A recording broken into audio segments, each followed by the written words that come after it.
नमस्कार दोस्तों, आपका स्वागत है। मैं आपके समक्ष मुन्ना कुमार आपका स्वागत करता हूं। तो आज का पेपर जो इतिहास का है, आप लोग भली भांति देख रहे हैं और 2023 का पेपर है। जो 2024 के बच्चे एग्ज़ाम देने वाले हैं 2024 के, तो पूरा वीडियो को देखेंगे। ये 12 प्लस का है और मैं इसमें बताने वाला हूं कि मैं 2009 से लेकर 2023 तक के पेपर मैंने करवाया है। 2024 में आप लोगों का एग्ज़ाम होने वाला है।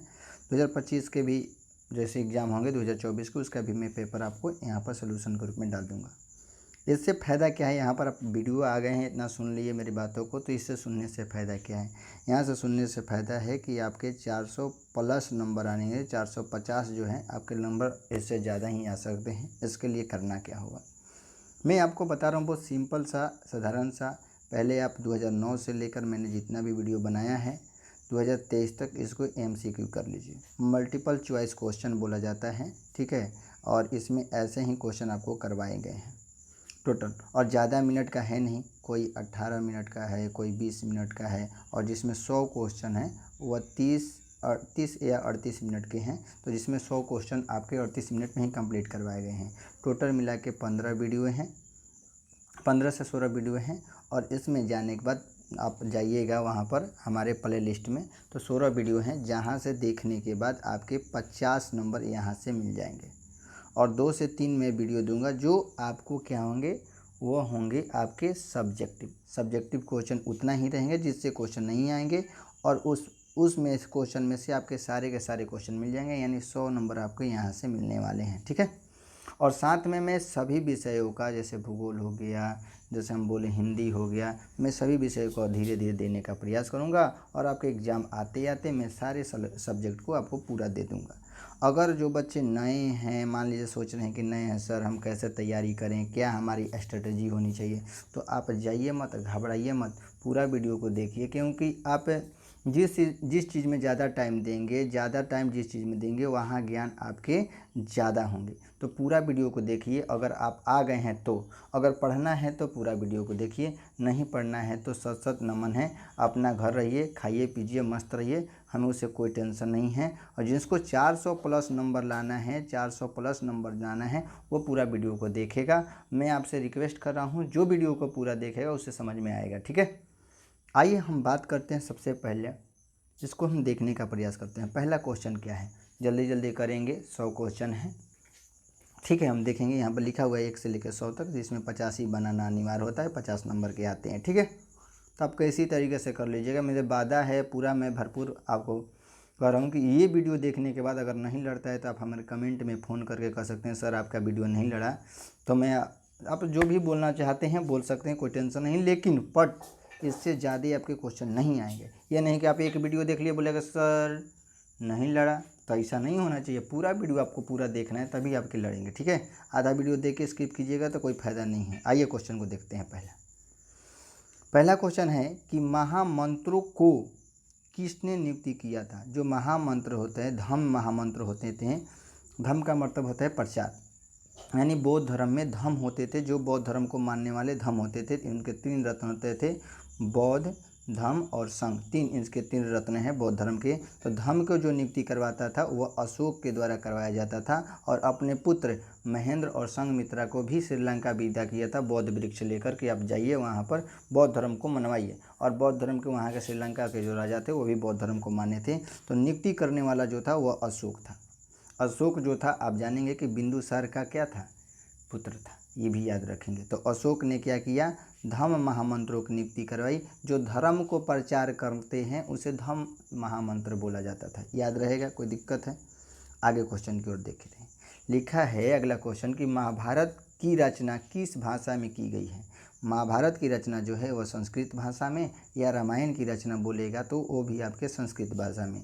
महाभारत जो पुराणों की संख्या होगा वह 18 होंगे, ये भी बात को याद रखेंगे। और महाभारत कितना दिन तक चला था, तो ये 18 दिन तक चला था। इस बात को भी ध्यान में रखेंगे। क्वेश्चन पूछा गया बार बार, इसीलिए मैं बता रहा हूँ। यहाँ पर लिखा है कि मनुस्मृति में कितने प्रकार के विवाहों का उल्लेख किया गया है। मनुस्मृति जो है यह पुस्तक है जिसने मनु ने लिखा है, इस बात को ध्यान में रखेंगे। इसमें जो है 8 प्रकार के विवाहों का वर्णन किया गया है। कितने प्रकार के? 8 प्रकार के। जैसे असुर विवाह हो गए, इस तरीके से असुर विवाह हो गए, गंधर्व विवाह हो गए, ब्राह्मण विवाह हो गए, इस तरीके विवाहों के बारे में बताया गया है। अनुलोम विवाह हो गया, प्रतिलोम विवाह हो गया, ऐसे विवाहों का वर्णन इसमें किया गया है। तो कौन से? मनुस्मृति जो पुस्तक है किसकी रचना है? मनु की रचना है। किसकी? मनु की। नेक्स्ट आगे बात करेंगे। आपके क्वेश्चन में सारा करवा दिया हूँ, अगर आप नहीं देखे हैं, इसका मैंने वीडियो भी बनाया है, बोल भर कर समझाया भी है, तो पूरा वीडियो को आप देखिए पहले, तब ना समझ में आएगा। अगला क्वेश्चन है, चौथा क्वेश्चन, कि महात्मा बुद्ध को ज्ञान की प्राप्ति कहाँ हुई थी? तो आप जानते करते हैं कि बोध गया में ज्ञान की प्राप्ति होती है। ऑप्शन आपका सी जो हो जाएगा राइट हो जाएगा। लुम्बिनी में महात्मा बुद्ध की क्या हुई थी? जन्म हुई थी। सारनाथ में पहला उपदेश दिए थे, और कुशीनगर में इनकी क्या हुई थी भैया? कुशीनगर में इनकी मृत्यु हो गई थी। तो इन चारों बातों को ध्यान में रखेंगे। किनकी? महात्मा बुद्ध की। क्वेश्चन लिखा है कि बुद्ध का बचपन का नाम क्या था? तो बुद्ध का बचपन का नाम क्या था? सिद्धार्थ। जबकि जो महावीर स्वामी थे उनका बचपन का नाम क्या था? वर्धमान। ठीक है। और इनका जो गौतम बुद्ध का पुत्र का नाम था क्या? राहुल। याद रखेंगे, इस बात को भी ध्यान में रखेंगे। नेक्स्ट क्वेश्चन की ओर क्वेश्चन पूछा रहे हैं कि वेदों की संख्या कितनी है? तो वेदों की संख्या जो है 4 वेद हैं, ऋग्वेद, अथर्ववेद, यजुर्वेद और सामवेद। ठीक है, यहाँ पर याद रखेंगे। और जो संगीतों का वेद होता है सामवेद को कहा जाता है, इस बात को भी ध्यान रखेंगे। मैं ज़्यादा नहीं बोल रहा हूँ क्योंकि टाइम आपके ज़्यादा लग जाएंगे, तब सोचेंगे सर ज़्यादा आप टाइम दे रहे हैं, ज़्यादा वीडियो मिनट का हो जा रहा है, देखने में परेशान हो जा रहे हैं। नहीं, आप देखिए भाई, पूरा देखिएगा तो आपको समझ में पूरा आएगा। मैं वादा करता हूँ इस वीडियो देखने के बाद आपको ऐसा नहीं होगा कि नहीं समझ में। जो नहीं आता है कमेंट करे, ऐसे भी कमेंट करेगा जी सर अच्छा है बुरा है, तभी तो हमें पता चले कि नहीं हम अच्छा बोल रहे हैं, अच्छा समझा पा रहे हैं कि नहीं पा रहे हैं। ये तो आपसे पता चलेगा ना। अगर आप हमारे चैनल पर नए हैं तो सब्सक्राइब एक बार ज़रूर करेंगे भैया। क्यों कर लेंगे? हम तो आपसे कुछ मांग ही नहीं रहे हैं, तो यही मांग रहे हैं कि आप सब्सक्राइब करें। उससे क्या फ़ायदा होगा? आप ही का फ़ायदा होगा। क्या होगा भैया? कि आप पर जब भी मैं वीडियो डालूंगा तो पहले आपके पास जाएगा, फिर उसके बाद दूसरे के पास जाएगा। ठीक है, यहाँ तक कोई दिक्कत है? आइए यहाँ पर देखते हैं। 7वां क्वेश्चन लिखा है कि प्राचीन भारत में धर्म की शुरुआत किसने की थी? वही पहला वाला क्वेश्चन आ गया। धर्म की शुरुआत करने वाला कौन था भैया? अशोक। कौन था? अशोक। तो ऑप्शन बी आपका राइट हो जाएगा। नेक्स्ट क्वेश्चन की ओर बात करेंगे। देखिए, ये 2023 के पेपर पूछे गए। 2023 में एग्जाम में यही क्वेश्चन आए थे। 2024 में देखिए यहीं से आएंगे, इससे ज़्यादा आने वाले नहीं हैं, इस बात को ध्यान में रखेंगे। 8वां, किस ग्रंथ में आमद से लेकर अकबर के काल का इतिहास मिलता है? आमद से लेकर अकबर के इतिहासकार का जो है वह किस में मिलता है? तो यह है अकबरनामा में। अकबरनामा में यह मिलता है, ग्रंथ है, इसमें मिलता है। नेक्स्ट क्वेश्चन की ओर बात करेंगे कि मुगल दरबार में अभिवादन का तरीका निम्न में से कौन सा था? तो ये कर्निश भी था, सजदा भी था, पैगोश भी था, यानी तीनों था मुगल काल में। तो इनमें से सभी, यानी डी ऑप्शन आपके राइट हो जाएंगे। ठीक है, थोड़ा सा बढ़ा लेते हैं आगे। यहाँ तक कोई दिक्कत है तो आप बता सकते हैं। कोई दिक्कत है? अभी अच्छे से चल रहे हैं ना? हाँ, अच्छे से चलना है। लिखा है कि आईने ए अकबरी में भूमि को कितने भागों में बांटा गया है? आईने ए अकबरी ये पुस्तक है, और भूमि को कितने भागों में बांटा गया है? तो ये 6 भागों में। लेकिन आईने ए अकबरी को कितने भागों में बांटा गया है? तो 5 भागों में। आप कन्फ्यूजन मत होइएगा। भूमि के बारे में पूछेगा कि भूमि को कितने भागों में बांटा गया है आईने अकबरी में, तो 6 भाग होंगे। लेकिन आईने अकबरी कितने भागों में है? तो वह 5 भागों में है। तो यहाँ पर ऑप्शन भूमि की बात पूछ रही है, तो 6 ऑप्शन आपका डी जो हो जाएगा राइट हो जाएगा। थोड़ा सा कन्फ्यूजन है ना, पता है। अब फिर दोबारा वीडियो को देखिए, आपको सब समझ में आएगा। ठीक है, यहाँ पर लिखा है कि अल-बरूनी का जन्म कहाँ हुआ था? तो अल-बरूनी आप जानते हैं, अल-बरूनी का जो जन्म हुआ था वह कहाँ हुआ था भैया? वह हुआ था आपके जो हुआ था इसका खवारिज्म में हुआ था। कहाँ हुआ था? खवारिज्म में। और किसके समय आया था? तो ये आया था आपके मोहम्मद गजनवी के समय ये भारत आता है। यहाँ पर क्वेश्चन लिखा है अगला कि रैयतवाड़ी बंदोबस्त कहाँ लागू किया गया? रैयतवाड़ी जो था इसको बंदोबस्त को कहाँ लागू किया गया था? तो इस बात को ध्यान में रखना है। आपको 12वां क्वेश्चन का आंसर हो जाएगा आपका डी, यानी मुंबई और मद्रास में सबसे पहले रैयतवाड़ी व्यवस्था को लागू किया गया था। रैयतवाड़ी क्या है, माहलवाड़ी क्या है, ये मैंने वीडियो बनाकर डाला हुआ है, तो आप वहाँ से अच्छे तरीके से समझ सकते हैं। ठीक है, अभी भी समझा देते, कोई दिक्कत नहीं होती। लेकिन यह है महलवाड़ी बंदोबस्त कहाँ लागू किया गया। महलवाड़ी और महलवाड़ी बंदोबस्त जो है कहाँ लागू किया, तो ये आपके ऑप्शन जो हो जाएंगे उत्तर प्रदेश और मध्य प्रांत में यह महलवाड़ी सबसे पहले लागू किया गया था। 14वां क्वेश्चन है कि मुंडा विद्रोह के नेता कौन थे। तो मुंडा विद्रोह के नेता जो थे वो बिरसा मुंडा थे। कौन थे, बिरसा मुंडा। आपका ऑप्शन जो हो जाएगा ए राइट हो जाएगा। आइए अगला क्वेश्चन हम देखते हैं, जल्दी जल्दी करेंगे, 100 क्वेश्चन है, घबराइए मत, थोड़ा सा देखिए। ठीक है, आइए, लिखा है कि पोर्ट विलियम कहाँ स्थापित किया गया। पोर्ट विलियम जो है यह कहाँ स्थापित किया गया था, तो ये कलकत्ता में। ये जो थे ब्रिटिश जब आए थे तो अपना किला बना रहे थे, तो ये फोर्ट जो है विलियम, यह कहाँ था, कलकत्ता में स्थापित किया गया था। लिखा है कि सर्वे ऑफ इंडिया का गठन किया गया था। जो सर्वे ऑफ इंडिया का गठन जो हुआ वह कब हुआ था, तो हुआ था 1767 ईस्वी में हुआ था। लिखा है कि संविधान सभा में कुल कितने सदस्य थे।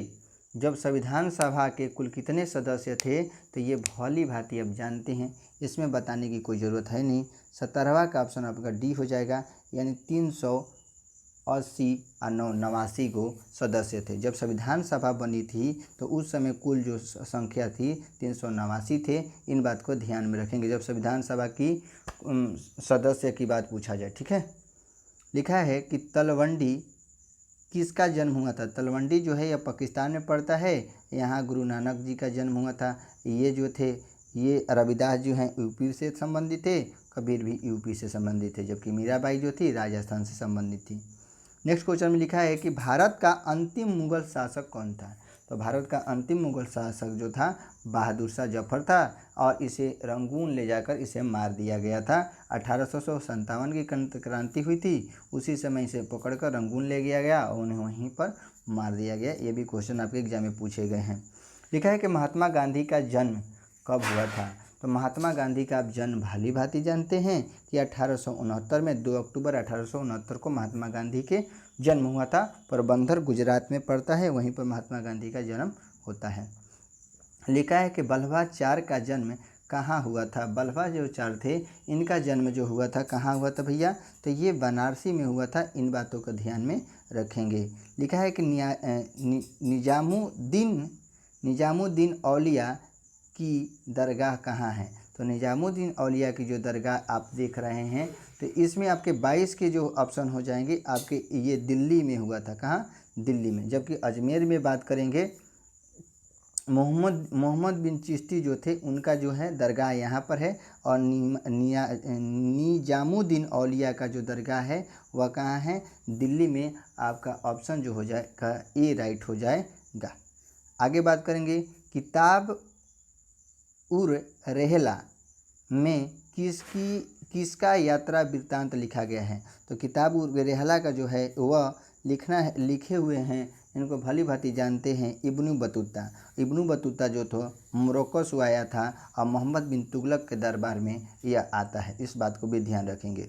जब भारत में मोहम्मद बिन तुगलक का शासन चल रहा था, उसी समय इब्न बतूता जो है भारत में आता है और उसने किताब लिखी जिसका नाम था रेहला लिखा जाता है, या किताब उर रेहला के नाम से जाना जाता है। यह इब्न बतूता ने लिखा था। अगला क्वेश्चन बात करेंगे कि मध्ययुगीन यात्री का सरताज किस यात्री को कहा जाता है। जो मध्य युग यात्री था जिसको सरताज किस यात्री को कहा जाता है, ये 24 का आपका ऑप्शन जो हो जाएगा मार्को पोलो को मध्य युग का सरताज कहा जाता है। मार्को पोलो को आपका ऑप्शन जो हो जाएगा बी आपका राइट हो जाएगा। आइए 25 क्वेश्चन देखते हैं, जल्दी जल्दी करेंगे। आप घबराइए मत भाई, घबराइए मत, थोड़ा सा वेट कर लीजिए। जो पढ़ना है तो आपको तो भाई जोश होनी चाहिए। ठीक है, बोल रहा है कि सर जल्दी जल्दी करिए। ठीक है जल्दी जल्दी कर रहे हैं। लिखा है कि इब्न बतूता किस शासक के शासनकाल में भारत आया था? इब्नु बतूता जो था, अभी मैंने बताया है कि किसके शासनकाल में आया था, तो मोहम्मद बिन तुगलक के शासनकाल में आया था। ऑप्शन आपका ए जो हो जाएगा वह राइट हो जाएगा, इसमें कोई संशय नहीं करना है। इब्नु बतूता कहाँ का था? मोरक्को का। ठीक है, किसके समय भारत आया था? तो इसके समय आया था, ये आप याद रखेंगे। आगे क्वेश्चन बात करेंगे कि फ्रांसीसी बुकानर कौन था? ये जो था ये सर्वेक्षण था। आपका ऑप्शन जो है डी आपका राइट हो जाएगा। रैयतवाड़ी व्यवस्था में भूमि का स्वामी कौन होता था? जो रैयतवाड़ी जो व्यवस्था थी इसमें भूमि का स्वामी कौन होता था? तो ये भली भांति आपको जानना होगा कि इसमें जो होते थे रैयतवाड़ी में भूमि का स्वामी जो होते थे वो किसान को कहा जाता था। आपका 27 का ऑप्शन सी हो जाएगा। 27 का ऑप्शन सी आपका हो जाएगा। ठीक है, 28 में लिखा है कि सिंधु कानू किसका नेतृत्व किए थे? तो संथालों का नेतृत्व किए थे। आपका ऑप्शन ए जो हो जाएगा राइट हो जाएगा। लिखा है कि रानी लक्ष्मीबाई को और किस नाम से जाना जाता है? तो छबीली, मनु और मणिकर्णिका, यानी यह तीनों नाम से रानी लक्ष्मीबाई को जाना जाता है। तो इनमें से सभी जो आपका हो जाएगा राइट हो जाएगा। आगे बात करेंगे। आगे क्वेश्चन क्या लिखा है कि व्यापकगत के सिद्धांत का संबंध किससे है? व्यापकगत सिद्धांत कीजिए या हड़प नीति कहिए, ये जो है दोनों एक ही हैं। व्यापकगत सिद्धांत या हड़प नीति ये डलहौजी के समय चलाया गया था। और डलहौजी के समय में रेलवे की शुरुआत हुई थी 1853 ईस्वी में। इस बात को भी ध्यान में रखेंगे। आइए अगला क्वेश्चन लिखा है कि गौतम बुद्ध का जन्म कब हुआ था? गौतम बुद्ध का जो जन्म है ये भली भांति जानते हैं ये कब हुआ था, तो 563 बीसी में 563 ईसा पूर्व में हुआ था। इनकी मृत्यु 483 ईसा पूर्व में हुआ था। इस बात को भी ध्यान रखेंगे। अगला क्वेश्चन लिखा है कि महावीर स्वामी की माता का नाम क्या था? तो माता का नाम आप भली भांति जानते हैं कि महावीर स्वामी की माता का नाम त्रिशला था। ठीक है, यह चेटक की बहन थी। किसकी बहन थी? चेटक। ये भाई चेटक कौन था तो आगे समझेंगे, उसमें दिया गया है। आप प्ले लिस्ट में जाइएगा तो सब कुछ दिया गया, मैंने सब कुछ समझाया। चेटक की बहन कौन थी, क्या थे, ये सारी चीज़ें समझाई गई हैं। प्ले लिस्ट में जाके एशियंट हिस्ट्री निकालिए, उसमें सारे दिए गए। एशियंट निकालिए, मेडिवल निकालिए, सब हैं। आपको धीरे धीरे जो छूट गया है हम देते जाएंगे। लिखा है, यह हो गया। अगला क्वेश्चन, भारत में मुगल साम्राज्य की स्थापना कब हुई थी? तो आप भली भांति जानते हैं कि मुगल साम्राज्य की स्थापना हुई थी 1526 में, जो पानीपत का प्रथम युद्ध हुआ था। उसी समय बाबर ने मुगल वंश की स्थापना की थी। और किसके किसके बीच हुआ था? तो इब्राहिम लोदी और बाबर के बीच हुआ था। जो कौन सा युद्ध कहलाया? पानीपत का युद्ध। कब हुआ? 1526 में। इस बात को भी ध्यान रखेंगे। और मुगल साम्राज्य की स्थापना 1526 में होती है। आपका ऑप्शन जो हो जाएगा आपका सी राइट हो जाएगा। यही क्वेश्चन दिया है कि पानीपत का द्वितीय युद्ध कब हुआ था? तो ये हुआ था आपके 1556 में। किसके किसके भाई? शेरशाह और हुमायूं के बीच होता है, जो पानीपत के द्वितीय युद्ध के नाम से जाना जाता है। और तृतीय युद्ध जो हुआ था 1761 में हुआ था। पानीपत का तृतीय युद्ध 1761 में। इस बात को भी ध्यान में रखेंगे। ठीक है, थोड़ा सा आइए हम देख लेते हैं, कैसे तो गड़बड़ सड़बड़ हो गया। ठीक है, आइए थोड़ा सा देख लेते हैं। देखिए यही था हम लोग का क्वेश्चन। अब आइए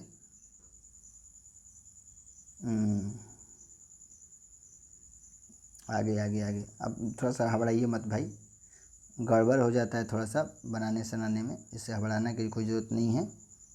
हाँ, अगला क्वेश्चन, मुगल काल में सिंचाई का संसाधन क्या था? तो सिंचाई के संसाधन कुएं, तालाब और नहर तीनों थे। तो ऑप्शन आपके जो है, अरे इसमें लिखा गया है कि, फिर से पढ़ लेते हैं। मुगल काल में सिंचाई का संसाधन क्या था और इनमें से सभी, तो इसमें से सभी हो जाएंगे। आपका ऑप्शन जो हो जाएगा आपका डी राइट हो जाएगा। ठीक है, डी आपका राइट हो जाएगा। अगला क्वेश्चन लिखा है, बाबर द्वारा कौन सा ग्रंथ लिखा गया है? जो बाबर जो था, बाबर द्वारा कौन सा ग्रंथ लिखा गया है? तो बाबरनामा।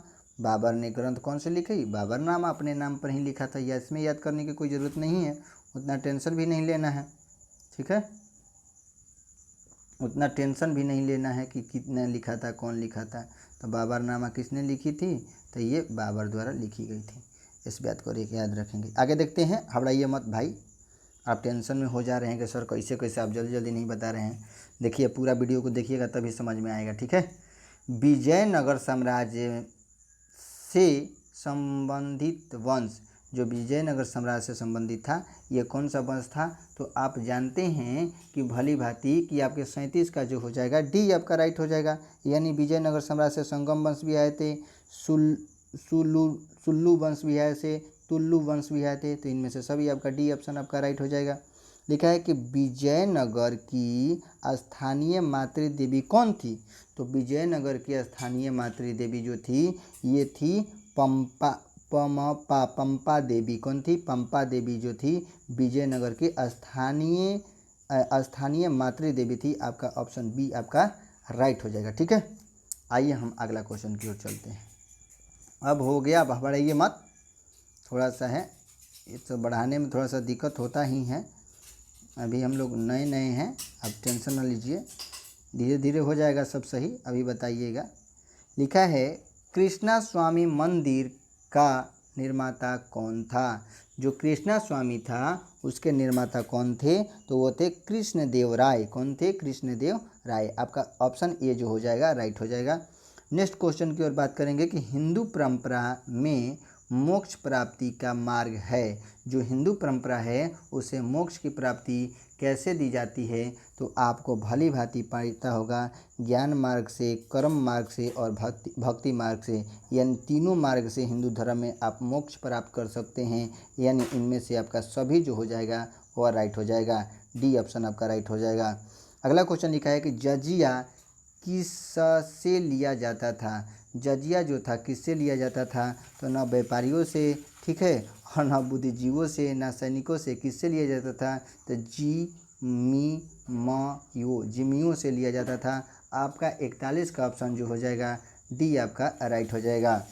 लिखा है कि दिल्ली किस नदी के किनारे स्थित है? जो दिल्ली है वह किस नदी के किनारे स्थित है? आपको याद रखना होगा कि ये जो दिल्ली है वह किस नदी के किनारे? ये यमुना नदी के किनारे। और जो ताजमहल भी है किसके नदी किनारे? यमुना नदी के किनारे। इस बात को भी ध्यान रखेंगे। ताजमहल को किसने बनवाया था? तो शेरशाह ने। इस बात को भी ध्यान में रखेंगे। कबीर का शिष्य थे कि कबीर जो थे किसके शिष्य थे? तो ये भली भांति आपको मालूम होना चाहिए। ये जो थे रामानंद के शिष्य थे। और ये जो रामानंद से पश्चिम से उत्तर भारत जो थे भक्ति को लेकर आए थे। यहाँ पर देखिए क्वेश्चन बहुत सुंदर, मैंने पहले ही बताया था कि रेलवे की शुरुआत कब हुई थी? तो बताया है कि 1853 में। किसके कार्यकाल में? तो लॉर्ड डलहौजी के कार्यकाल में। पूरा सुनिएगा तो क्वेश्चन यहाँ से कहीं जाने वाली नहीं है, ठीक है। अगला क्वेश्चन लिखा है कि महात्मा गांधी का आत्मकथा किस भाषा में है?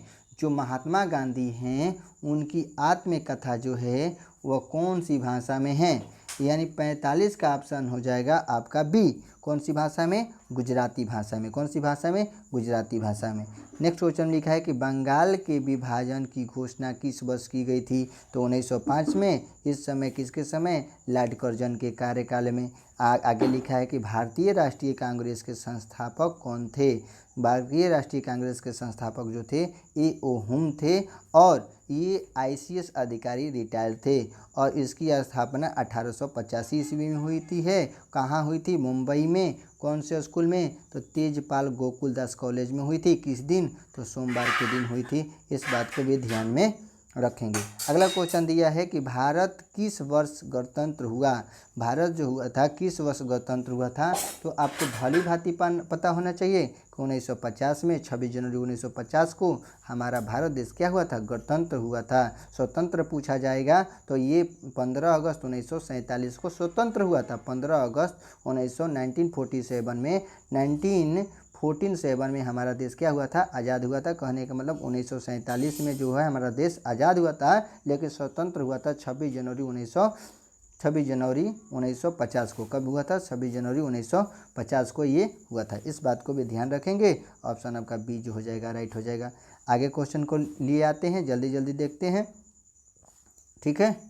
टेंशन ना लेना है भाई, पूरा देखना है। जो देखेगा वह पाएगा, नहीं देखेगा वह जाएगा। क्या दिक्कत है इधर? देखिए, घोड़े की हड्डिया के साक्ष्य कहाँ से मिला है? तो मैंने बताया है कि जो सिंधु घाटी सभ्यता पढ़ेंगे तो सुतकोटदा से जो है घोड़े की अस्थियों के साक्ष्य मिले हैं। आपका ऑप्शन जो हो जाए सी राइट हो जाएगा। नेक्स्ट क्वेश्चन की ओर बात करेंगे कि सर्वाधिक प्राचीन स्मृति ग्रंथ कौन है? सर्वाधिक प्राचीन स्मृति ग्रंथ की बात करेंगे वह कौन सी है? तो इस बात को ध्यान रखेंगे कि ये ग्रंथ जो है मनु स्मृति जो है, और ये मनु स्मृति की रचना जिसमें आप जानते हैं कि 8 विवाहों का वर्णन किया गया है और मनु ने लिखा है। अगला क्वेश्चन बात करेंगे 51 क्वेश्चन, पूरा 100 क्वेश्चन करेंगे। जाइए मत, आप इतना आ गए हैं तो आप पूरा वीडियो देख कर ही जाइए, ऐसे घबराइए मत, ठीक है। भारत का प्रथम मुगल सम्राट कौन था? तो भारत का प्रथम मुगल सम्राट की बात हो रही है तो आपका 51 का 1 हो जाएगा, क्योंकि मुगल जो है 1500, ठीक है, 1526 में पानीपत का जो प्रथम युद्ध हुआ था उसी समय मुगल ने मुगल वंश की स्थापना की थी और सम्राट बना था। अगला क्वेश्चन लिखा है कि अकबर निम्नलिखित में से किस पर अधिकार नहीं कर सका? कौन सा ऐसा जगह है जिस पर अकबर ने अधिकार नहीं किया था? तो ये भली भांति आपको जानना होना कि भैया ये जो था मेवाड़ पर ये अपना शासन नहीं किया था, जबकि जोधपुर, चित्तौड़ और मारवाड़ पर जो था यह अपना आधिपत्य जमा लिया था। मेवाड़ पर यह अपना आधिपत्य नहीं जमा पाया था। तो ऑप्शन आपका बी जो हो जाएगा राइट हो जाएगा। नेक्स्ट क्वेश्चन की ओर बात करेंगे कि दीन ए इलाही किससे संबंधित है? दीन ए इलाही जो है यह अकबर से संबंधित है, इस बात को ध्यान रखेंगे। लिखा है कि तुजुक ए बाबरी के लेखक कौन हैं? 54 का हो जाएगा। तुजुक ए बाबरी के लेखक जो हैं ये बाबर हैं। कौन हैं? बाबर। बाबर जो हैं तुजुक ए बाबरी नामक जो है ये पुस्तक लिखते हैं। यहाँ पर नेक्स्ट क्वेश्चन में दिया है कि आलमगीर के नाम से कौन सा मुगल बादशाह जाना जाता था? जो आलमगीर है उसको और किस नाम से जाना जाता था, या कौन सी बादशाह था जिनको यह जाना जाता था? तो वह था औरंगजेब। औरंगजेब की बात करेंगे तो 1707 ईस्वी में इसकी मृत्यु हो जाती है। जब यह दक्षिण की यात्रा करने जाता है, दक्षिण की यात्रा युद्ध करने जाता है तो उधर ही उसकी मृत्यु हो जाती है। इस बात को ध्यान में रखेंगे। ये क्वेश्चन पूछा गया है। लिखा है कि मुगल प्रशासन में जिलों को किस नाम से जाना जाता था? जो मुगल प्रशासन होते थे उसमें जिलों को जो था किसे नाम से जाना जाता था? तो सरकार कहा जाता था। 56 का आपका सी जो हो जाएगा राइट हो जाएगा। इस बात को याद रखेंगे। लिखा है कि हम्पी को यूनेस्को द्वारा विश्व पुरातत्व स्थल किस वर्ष घोषित किया गया था? तो इस बात को ध्यान रखेंगे कि यह जो हो जाएगा आपका जो हो गया 1986 ईस्वी में हम्पी जो है जो विजयनगर साम्राज्य की राजधानी होती थी उसको जो है वहाँ को शामिल किया गया था 1986 में। यहाँ पर बात करेंगे। लिखा है कि तेलारी रामन का संबंध किस साम्राज्य से है? जो तेलारी रामन जो रहते थे, आप पढ़ेंगे छोटे बच्चे में कि किस साम्राज्य से थे, तो विजयनगर साम्राज्य से संबंधित थे। इस बात को आपको भली भांति ध्यान में रखनी है। आगे क्वेश्चन की ओर बात करेंगे। लिखा है कि हरियर एवं बुक्का ने कब विजय साम्राज्य की स्थापना की थी? तो ये आप जानबे करते हैं कि हरियर और बुक्का जो थे 2 भाई थे और इनके पिता का नाम संगम था, जिसे संगम वंश ने इसकी स्थापना 1336 ईस्वी में करते हैं। ऑप्शन आपका बी जो हो जाएगा राइट हो जाएगा। बी आपका ऑप्शन जो हो जाएगा राइट हो जाएगा। कोई दिक्कत है यहाँ पर?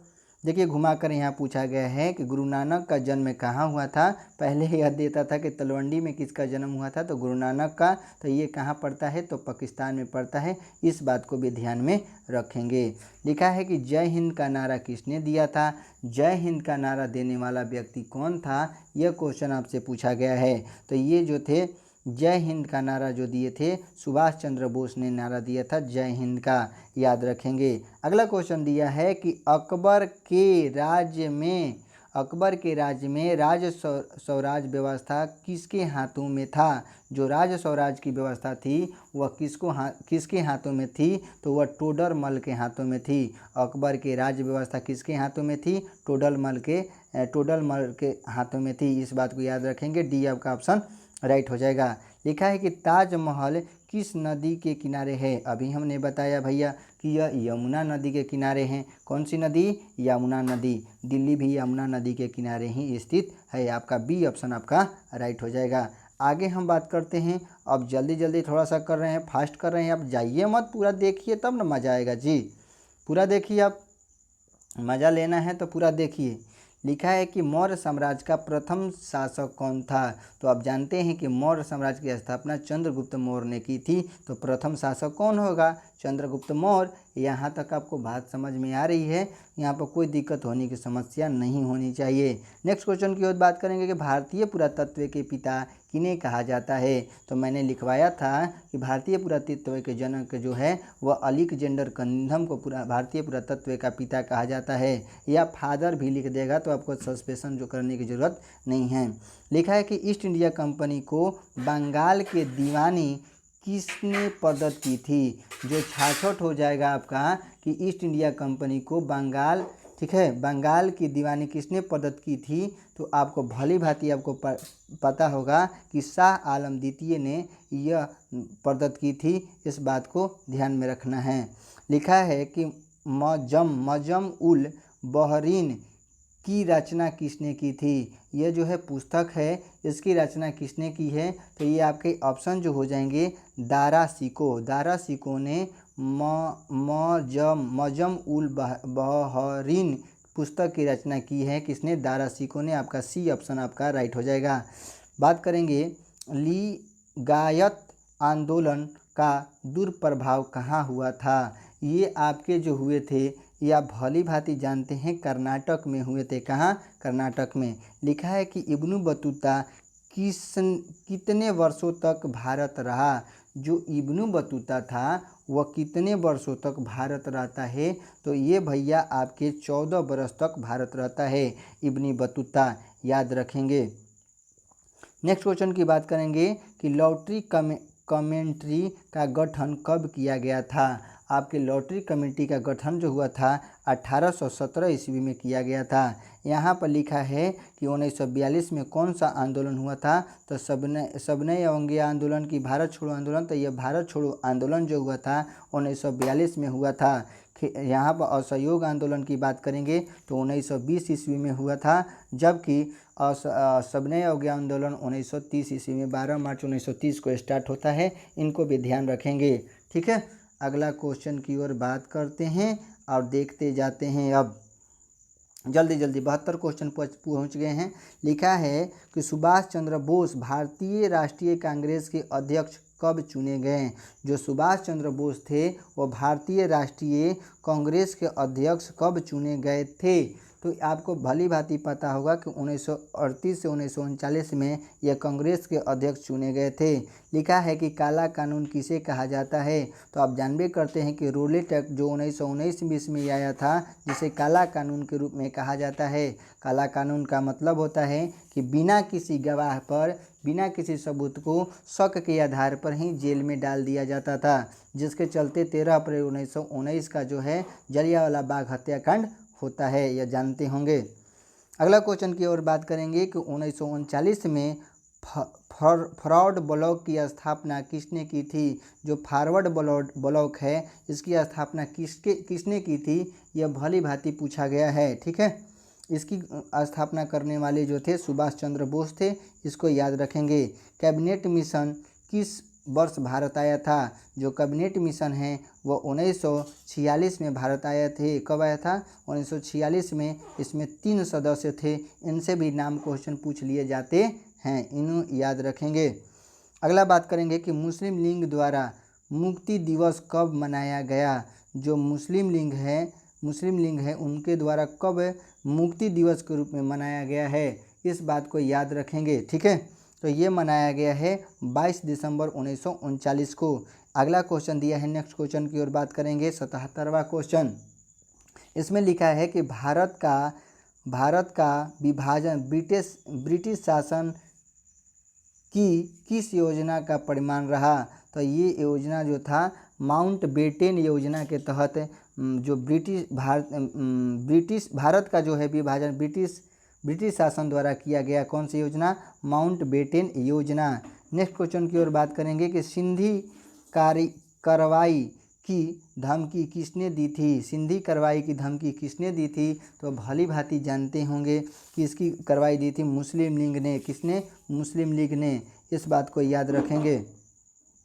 आइए देखते हैं, अगला क्वेश्चन दिया हुआ है कि स्वतंत्र भारत का प्रथम गवर्नर जनरल कौन था? तो यह भली भांति जानते हैं कि स्वतंत्र भारत के प्रथम गवर्नर जनरल कौन थे? तो ये आप जानते हैं कि ये था लॉर्ड माउंटबेटन, लेकिन आपकी होनी चाहिए सी राजगोपालाचारी। ठीक है, सी राजगोपाल होने चाहिए, लेकिन इसमें ऑप्शन में ये दिया है तो इसको अब लगाएंगे, इस पर कन्फ्यूजन नहीं करना है। अगर स्वतंत्र भारत के प्रथम गवर्नर जनरल पूछा जाएगा तो ये ही सी राजगोपालाचारी बने थे। ठीक है, अपने भारत के पूछा जाएगा। ठीक है, इसमें ध्यान रखना है। अगला क्वेश्चन है कि भारतीय संविधान सभा के अध्यक्ष कौन थे? तो भारतीय संविधान सभा के अध्यक्ष जो थे आप भली भांति जानते हैं, डॉक्टर राजेंद्र प्रसाद, ये अस्थायी सदस्य थे। ठीक है, अगला क्वेश्चन की ओर बात करेंगे। मोहनजोदड़ो किस नदी के किनारे स्थित है? मैंने कई बार बताया है कि भैया मोहनजोदड़ो किस नदी के किनारे हैं? तो सिंधु नदी, जबकि हड़प्पा पूछेगा तो रावी नदी के किनारे है। इस बात को याद रखेंगे। लिखा है कि मोहनजोदड़ो की खोज 1922 ईस्वी में की थी। किसने की थी? राखल दास बनर्जी या दयाराम साहनी? ये किसने की थी? तो आप भली भांति जानते हैं कि राखल दास बनर्जी ने मोहनजोदड़ो की खुदाई करवाई थी, जबकि दयाराम साहनी ने हड़प्पा की खुदाई कराई थी 1921 ईस्वी में। इस बात को भी ध्यान में रखेंगे। लिखा है कि कालीबंगा कहाँ स्थित है? तो मैंने पहले ही बताया था कि राजस्थान में स्थित है। अगला क्वेश्चन ये है कि सिंधु सभ्यता में गोदी कहाँ स्थित है? तो गोदी का मतलब होता है ये आपके जो होंगे, आपका क्या हो गया भैया? डी ऑप्शन आपका राइट हो जाएगा। गोदी का मतलब होता है कि आपके बंदरगाह। गोदी का मतलब क्या होता है? बंदरगाह। आपका डी ऑप्शन आपका राइट हो जाएंगे। इस बात को ध्यान में रखेंगे। अगला क्वेश्चन की ओर बात करते हैं। अब ये लास्ट ही क्वेश्चन बचा हुआ है। ठीक है, 85 क्वेश्चन आ गए हैं, अब जल्दी जल्दी कर लेंगे हम, ज़्यादा टेंशन लेने की जरूरत नहीं है। लिखा है कि निम्नलिखित देवताओं में से कौन सेवधव सभ्यता के प्रमुख देवता थे? तो ये शिव को माना जाता है। यह बात याद में रखेंगे। लिखा है अशोक का संबंध किस वंश से है? तो आप जानबे करते हैं अशोक मौर्य वंश से संबंधित है, क्योंकि चंद्रगुप्त मौर्य ने मौर्य वंश की स्थापना की थी। उसका पुत्र बिंदुसार और बिंदुसार का पुत्र कौन था? अशोक और सुसीम। तो अशोक कौन से वंश से संबंधित थे? तो मौर्य सम्राट से। इस बात को याद रखेंगे। लिखा है कि मेघास्थनीज भारत में किसके दरबार में आया था? जो मेघास्थनीज जो था वो किसके दरबार में आया था? तो वह चंद्रगुप्त मौर्य के दरबार में आया था, और इसकी पुस्तक का नाम है इंडिका। इस बात को भी ध्यान रखेंगे। लिखा है कि महाभाष्य के लेखक कौन थे? तो महाभाष्य के लेखक जो थे, ये भली भांति आपको पता होना चाहिए कि पतंजलि ने जो है महाभाष्य की रचना की है। और पतंजलि जो थे पुष्यमित्र शुंग के दरबार में रहते थे। इस बात को भी याद रखेंगे। जो पुष्यमित्र ने अश्वमेघ यज्ञ करवाया था अपने प्रतिष्ठान के लिए, तो पतंजलि ने ही करवाया था। इस बात को याद रखेंगे। 89 का आपका एकदम जल्दी जल्दी अब कर लेते हैं, बहुत ही कम बचा हुआ है। लिखा है कि प्रयाग प्रशस्ति का संबंध किस गुप्त काल से है? तो मैंने बताया है आपको कि प्रयाग प्रशस्ति जो है यह किस काल से है। तो आपको भली भांति पता होना चाहिए कि यह समुद्र गुप्त से संबंधित है। कौन से गुप्त? और भारत का नेपोलियन किसे कहा जाता है? तो समुद्रगुप्त को ही कहा जाता है। इस बात को याद में रखेंगे। अगला क्वेश्चन लिखा है कि किस शासक को प्रियदर्शिका कहा गया है? तो आप भली जानते हैं कि जो शासक तो था उसको किसको कहा जाता है? तो ये अशोक को प्रियदर्शिका भी कहा गया है। इस बात को याद रखेंगे। लिखा है अगला क्वेश्चन कि 1857 के विद्रोह को किसने राष्ट्रीय विद्रोह कहा?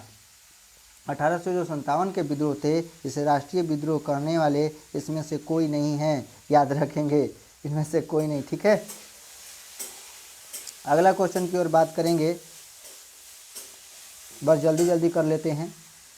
बीबी घर, ठीक है, बीबी घर कलेआम कहाँ पर हुआ था? बीबी घर कल्याण कहाँ पर हुआ था? ये आपके 92 का आपका ऑप्शन हो जाएगा बी, यानी कानपुर में हुआ था। लिखा है कि स्वेज नहर व्यापार हेतु कब खोली गई थी? जो स्वेज नहर है वह व्यापार हेतु कब खोली गई थी? तो ये 1869 में खोली गई थी, याद रखेंगे। लिखा है कि 7 महाद्वीपों का नगर किसे कहा जाता है?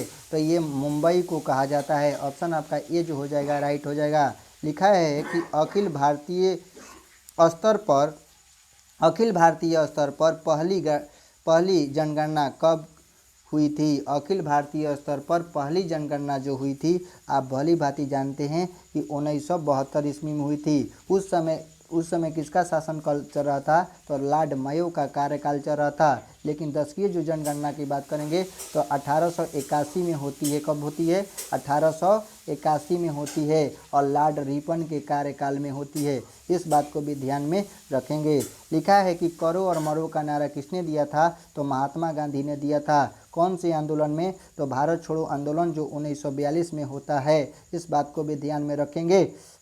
आगे बात करते हैं। लिखा है कि दांडी यात्रा का नेतृत्व किसने किया था? तो दांडी यात्रा का नेतृत्व करने वाले महात्मा गांधी थे। आपका ए ऑप्शन आपका राइट हो जाएगा। लिखा है कि चंपारण आंदोलन किस वर्ष शुरू हुआ था? तो जो चंपारण आंदोलन था ये 1917 में शुरू हुआ था। इस बात को भी याद रखेंगे। 99वां क्वेश्चन लिखा है कि महात्मा गांधी के बचपन का नाम क्या था? तो महात्मा गांधी के बचपन का नाम आप भली भांति जानते हैं कि इनका बचपन का नाम मोनिया था। क्या नाम था? मोनिया। आपका ऑप्शन जो हो जाएगा बी आपका राइट हो जाएगा। तो इस बात को भी ध्यान रखेंगे। आइए लास्ट क्वेश्चन है और इसको देख लेते हैं। लिखा है गांधी जी ने असहयोग आंदोलन किस वर्ष आरंभ किया था? तो असहयोग आंदोलन आप भली भांति जानते हैं कि 1920 में स्टार्ट हुआ था। तो आपको वीडियो सर कैसा लगा एक बार हमारे साथ ज़रूर कमेंट करें और बताएं कि आपको वीडियो कैसा लग रहा है।